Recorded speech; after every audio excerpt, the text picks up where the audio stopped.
neurologistas, pneumologistas, é um fator conhecido de risco de osteoporose. Se ela tem artrite reumatoide, existem várias causas secundárias para a osteoporose. A lista é extensa, mas parece que a artrite reumatoide, por uma série de mecanismos, torna essa doença particularmente negativa para a saúde esquelética. Então, saber se essa mulher tem artrite reumatoide, eu preciso de confirmar o diagnóstico, mas eu preciso de perguntar para ela, vai aumentar a probabilidade que ela tenha osteoporose. Se ela fuma, independente da quantidade de cigarros que ela utiliza atualmente, o índice de massa corporal igual ou menor a 19 e o consumo de 3 ou mais doses de álcool por dia. Então, na nossa anamnese, nós já fazemos isso de rotina em grande parte dos casos. Mas na mulher pós-menopausada, que eu estou atendendo, isso passa a ser obrigatório. Quando nós vamos, então, solicitar uma densitometria? Preciso identificar se essa paciente tem risco. Há diretrizes bastante significativas para isso. A mais recente delas foi publicada pela Sociedade Brasileira de Densitometria, agora em 2009. Eu fui um dos participantes desse consenso brasileiro da SQDens. E o que a gente determina claramente, na prática, é que para me pedir adequadamente uma densitometria, eu preciso de pensar em 3 coisas. Na idade dessa mulher, preciso de pensar na história patológica pregressa dela e preciso de pensar na terapia medicamentosa que ela porventura esteja fazendo. Na prática, senhores, se essa mulher tem mais do que 65 anos, está indicado a realização de uma densitometria óssea. Ao contrário, se ela está na pós-menopausa, com menos de 65 anos, ou está na transição menopausal e tem fatores de risco, algum daqueles fatores que nós mencionamos atrás, os senhores estão autorizados a pedir o exame. A probabilidade de nós encontrarmos a doença é muito grande. Em medicina, na verdade, nós só temos 2 indicações para pedir qualquer exame. O primeiro é que aquele exame possa modificar minha conduta. E segundo, que eu tenho uma probabilidade pré-teste alta de encontrar a doença. Porque se a chance de encontrar a doença naquele exame é pequena, não tem por que eu pedi-lo.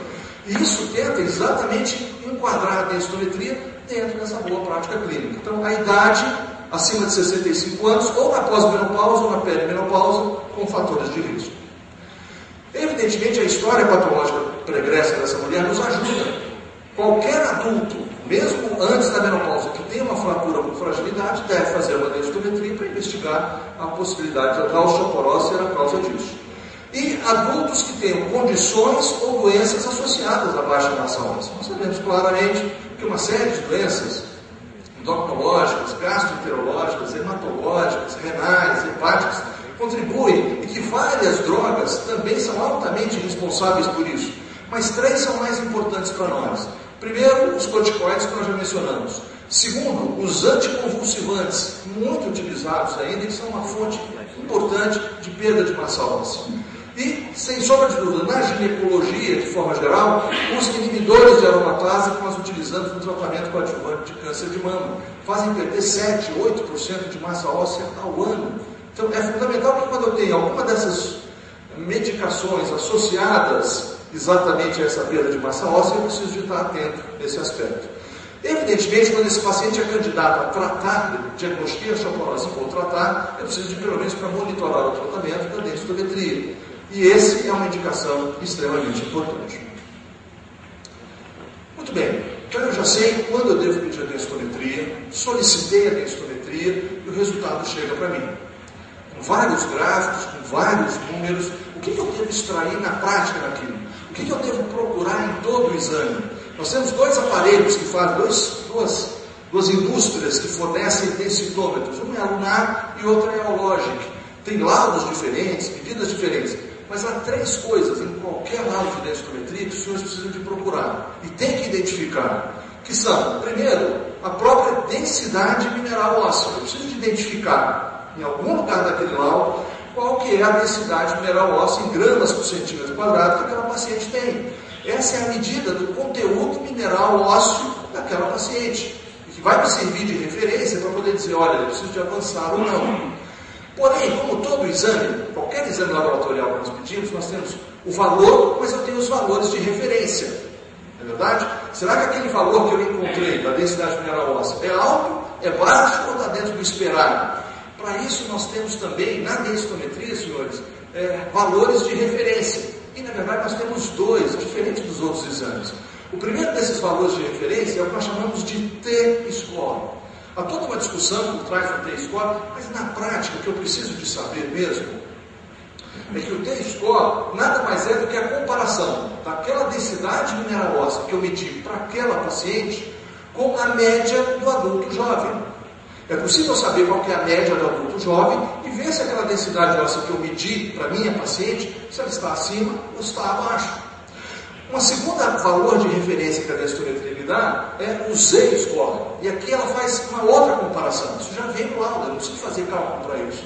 Que me compara a densidade mineral óssea da minha paciente com as pessoas, com a média das pessoas da mesma faixa etária, do mesmo sexo, da mesma etnia. Então são duas comparações que são feitas.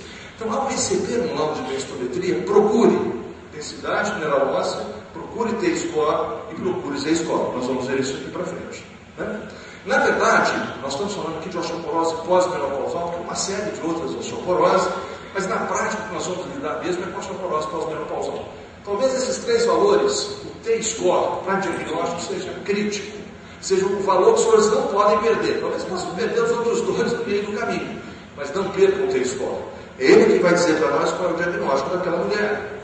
Porque, na verdade, a Organização Mundial de Saúde recomenda que nós devemos classificar as nossas pacientes, quando fazem uma densitometria, em três categorias. Primeiro, isso usando o T-score. Elas serão normais se tiverem um T-score maior ou igual a um desvio padrão.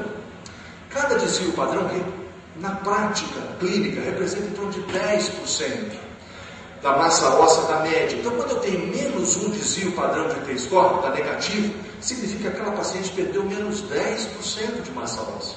Então, os pacientes que perderam até 10% ou menos do que isso, são normais. Ao contrário, aquelas pacientes que perderam entre menos 1,1 a menos 2,4, ou em percentual, menos 11% a menos 24% da massa óssea, quando comparadas com a média do adulto jovem, elas têm osteopenia ou baixa massa óssea, que é uma sinonímica que a gente utiliza. E quando as pacientes perderam menos 2,5 desvios padrões, ou menos, ou seja, elas perderam 25% da massa óssea ou mais, elas são classificadas como sendo osteoporose. Então é essa a informação que a densitometria vai me dar. Ela vai medir a densidade daquela paciente, vai comparar com um adulto jovem e vai me dizer qual foi a perda que aquela paciente apresentou ou não. Esse aqui é um exemplo de um laudo que nós recebemos, tem vários deles, mas certamente nós precisamos de achar dentro desse laudo as três coisas. Né? Nós sabemos que a densitometria é feita basicamente em dois sítios, no fêmur proximal e na coluna lombar. Né? As regiões de interesse são L1 e L4, e aqui nós temos duas regiões de interesse, que é o colo, que é exatamente esse retângulozinho, e a somatória de toda essa área, que é o colo total. Mas lembre, que eu quero que você guarde não é isso. Eu quero que você guarde que ao pegar esse laudo, eu tenho que tentar identificar aquelas três coisas. E aí eu vejo claramente a densidade mineral óssea, aqui, vejo o T-score dessa paciente, e consigo identificar o Z-score. A mesma coisa aqui para fêmur e aqui para coluna. Mas você vai dizer, bem, olha, tudo bem, você disse que eu tenho que olhar, tenho que ver o T-score, porque é através do T-score que eu vou classificar essas minhas pacientes. Só que aqui ele me diz que no fêmur eu tenho um T-score de menos 1,3, menos 0,7 no fêmur total, e na coluna L1 e L4 eu tenho menos 0,3. Olha, eu tenho três valores, eu não tenho um. Calma. Na verdade, é uma recomendação explícita de que o diagnóstico das nossas pacientes vai ser dado pelo menor desses três T-score. Então, na verdade, o menor deles aqui é menos 1,3, que está dentro daquela faixa de menos 1,1 a menos 2,4 da osteopenia. Então, o diagnóstico dessa paciente, senhores, é osteopenia ou baixa massa óssea. A gente costuma pegar muito em laudo que essa paciente tem osteopenia do fêmur e aqui menos 0,3 está na faixa do normal, que é normal na coluna. Esqueçam isso. A recomendação no mundo inteiro e no Brasil, seguindo as diretrizes, é que nós temos que olhar os três T-score, eleger o que é menor, porque esse é o diagnóstico final. Num bom laudo de densitometria, a Sociedade Brasileira de Densitometria, que eu também faço parte, tem lutado para isso, é que sai no laudo apenas o menor T-score, definindo o que o paciente tem. Porque o fato de você dizer que tem osteopenia e normal num, ou osteoporose num e normal no outro, minimiza para aquela paciente. Pelo menos estou normal em algum lugar. Quando, na verdade, o simples fato de ter osteoporose em algum desses sítios aumenta dramaticamente o risco de fratura. O diagnóstico, então, final dessa paciente, o menor T-score é menos 1.3, osteopenia. Então, ou seja, nós queremos chamar a atenção dos senhores aqui, durante a avaliação ginecológica normal, habitual que nós fazemos, tente identificar nessas pacientes pós-menopausais algum daqueles fatores. Não são fatores complicados, são fatores que nós já levantamos no dia a dia. E tente identificar, então, se ela tem idade, ou história patológica pregressa, ou uso de medicamentos que indiquem a densitometria. E ao verem uma densitometria, procurem densidade mineral óssea, T-score e Z-score. E lembrem que o T-score, o menor dos T-score, de colo do fêmur, fêmur total ou coluna, vai dar o diagnóstico para essa paciente. Perfeito? Dentro do segundo caso, então, essa paciente agora tem 50 anos, 1,66 m, um pouquinho acima do peso, 75 quilos, branca também, e num contexto um pouco diferente. Essa paciente menopausada há 1 ano, também sem queixas climatéricas, como resultado de densitometria óssea normal. Muitas das vezes a paciente já vai chegar para os senhores, que vocês sabem tão bem quanto eu, já com um exame, né? Venha ao seu consultório para esclarecimento sobre o uso de cálcio e medidas de prevenção. Doutor, aquele cálcio que estão anunciando de tubarão lá na televisão, aquilo é bom, eu devo utilizar, não devo utilizar? O que eu preciso realmente então de fazer para essa paciente com uma densitometria normal que vem me questionar sobre medidas preventivas, especificamente o uso de cálcio na pós-menopausa? Na história patológica pregressa, o que chamava a atenção é que ela era intolerante à lactose, utilizava pouquíssimos produtos lácteos, e na história familiar, nada digno de nota. Qual que é a sua conduta, então, nessa paciente normal, sem densitometria ok, que vem procurando orientação sobre prevenção? Primeiro, você prescreve suplemento de cálcio? Segundo, você prescreve apenas suplemento de vitamina D? Você prescreve ambos para essa paciente? Você prescreve cálcio, vitamina D, magnésio e zinco? Ou você encaminharia essa paciente para o endocrinologista? Vamos voltar.